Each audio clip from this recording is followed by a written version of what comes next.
Avec les vacances de la Toussaint, les promeneurs sont nombreux à profiter des forêts. Mais à la même période, la saison de chasse bat son plein.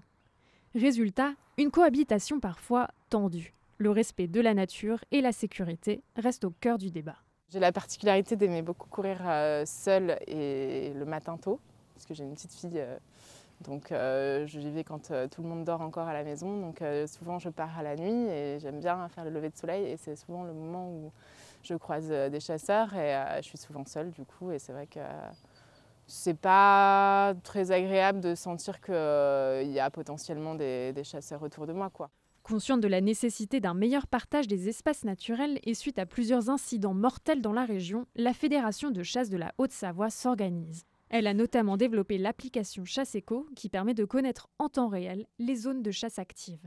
Les 8000 chasseurs de la région suivent également des formations de sécurité.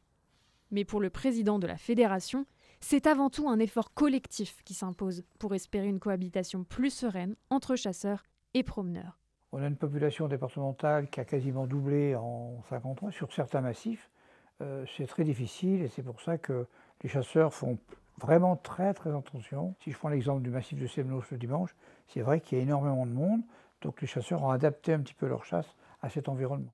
Les chasseurs aussi ont des gilets rouges, il faudrait aussi que là tous les promeneurs mettent des gilets rouges. Quand on se trouve dans des bois et tout, se promener habillé en noir en période de chasse, je dirais pas que c'est de la provocation, mais presque. Il faut que les promeneurs respectent les sentiers balisés. La forêt, on doit aussi la respecter, même quand on se promène. Parce que quand vous sortez des sentiers balisés, eh bien aussi dans les bois, vous ne permettez pas une régénération normale des arbres, etc. Et c'est un problème de fond. Le plan de chasse de cette saison autorise le prélèvement de 3027 chevreuils, 2442 chamois, 2571 cerfs et 3775 sangliers. Des chiffres strictement encadrés pour garantir l'équilibre des populations sauvages et, on l'espère, une cohabitation plus apaisée entre ceux qui arpentent la forêt, fusil à l'épaule ou sac sur le dos.